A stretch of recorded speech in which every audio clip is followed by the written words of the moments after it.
All right, we're going to take a second run at 4-4 and just kind of add to what we learned yesterday. Yesterday, our main focus was on the formula for slope, which was the y2 minus y1 over x2 minus x1. That's kind of the calculations end of it. But when we get into more of the graphing end of it, then we want to be thinking of it more in terms of the rise over run, which was the other way we talked about it, but didn't really practice very much. So keep in mind that the rise over the run is going to tell you how far up if it's positive and how far down if it's negative, and then how far over you're going, and you're always going to the right. Because when you go to graph points, you go from one point and then you move towards the right, like if you were writing. So what you're going to be looking at today in your homework to practice is you're going to be given a point and the slope and told to graph. So it'll give you an XY point and it'll give you a slope. So when you're looking at the point, the X and the Y point, think of that as like your starting point. Because you know it's on the line, so it has to be one of your points. So put a dot there, and that's where you're going to start from. Then your slope value is going to tell you how to move to, I'm going to call this the next point, but that's not really true because there's an infinite number of points on the line, but the next easy point to get to. So it'll tell you how to move to the next point, and then I would do that a couple of times. So this is what I'm talking about when I say how to move right up here. So let me show you what I mean. So here's an example. This is going to be our blue line. Graph the line through -2, 4. Now, some of you are struggling based on your test results, keeping in mind that positive x's go to the right, negative x's go to the left. A positive y goes up, a negative y goes down. So something over here in quadrant 1 would have a positive x and a positive y. To get over here into quadrant 2, I would need a negative x and a positive y. To land down here in quadrant 3, I would still need a negative x to go to the left from this origin, but I would then go down into quadrant 3 with a negative y.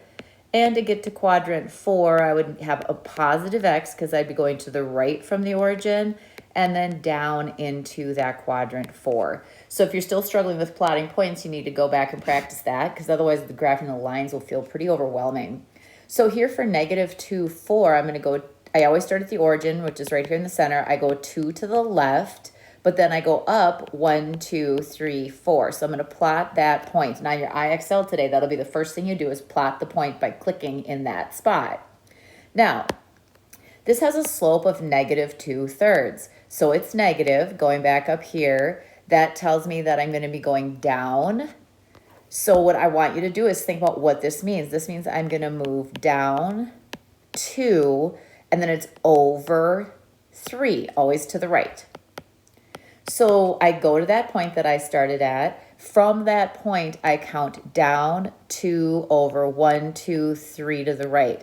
Down 2 over 1, 2, 3 to the right. Down 2 over 1, 2, 3. And I just can keep doing that pattern. And the reason I use several points is it's really hard for me to draw a straight line.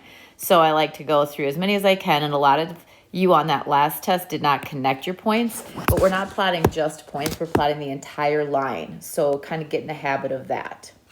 All right, let's practice another one. We'll make this one a different color so you can see it. Now I'm going to go from 4, 1. So starting at the origin, I go 1, 2, 3, 4 in the positive direction, and then up 1. And now this slope is 3, and that one might seem tricky, but keep in mind that every whole number is over 1. So because this is positive, I'm going to move up 3 over 1 from the point that I plotted the 4, 1. So I go to my red dot, I go up 1, 2, 3 over 1. Up 1, 2, 3 over 1. Up 1, 2, 3 over 1, and so on. So then this line through these points is going to be the line that I'm trying to draw according to that second setup. Then, and notice that one's pretty steep. because it goes up 3 over 1. It also goes up because it had a positive slope, whereas the blue one went down because that had a negative slope from left to right. All right, let's try 2 more. Make this one green. I have to start at -5, 3. Oh, excuse me, -5, -3. So I'm going to go left 1, 2, 3, 4, 5, down 1, 2, 3. Alrighty, that's my start point.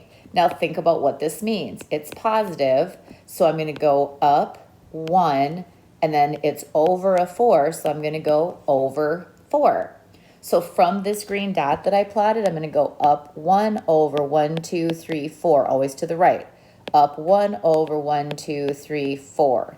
And so then this line you're going to see is not very steep, because the number is measuring the steepness. So a number like 3 up here is bigger than a 4th, and because it's bigger, then it's steeper. That's why my red line is so much steeper than my green line, because it's describing the steepness. And the bigger the number, the steeper the line. And let's try one more that's going to be a little bit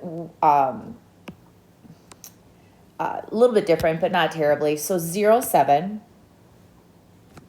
is going to be, now keep in mind that 0 just means you don't go to the left or right. And so then 7 means I just go up 1, 2, 3, 4, 5, 6, 7. If we talked about that in the previous section, that is called the y-intercept, because that's where it crosses the y-axis. You're going to want to know that for what we learn tomorrow in the next couple days.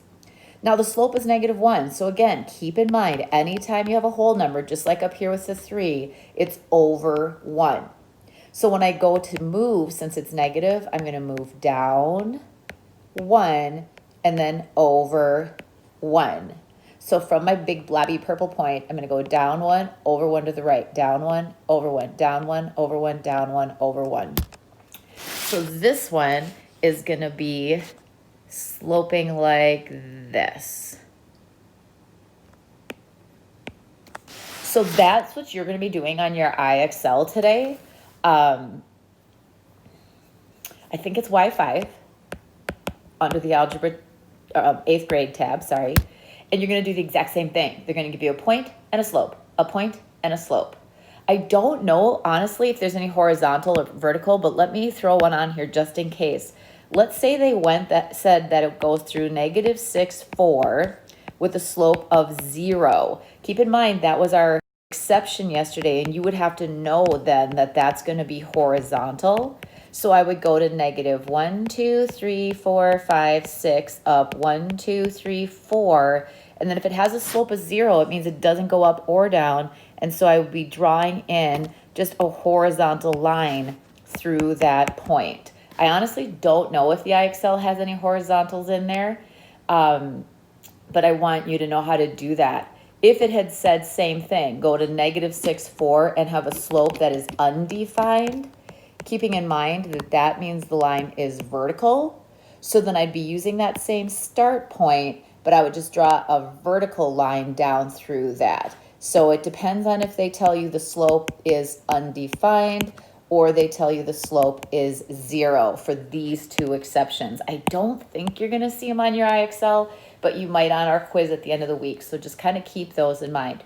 Have a great day, guys. Bye.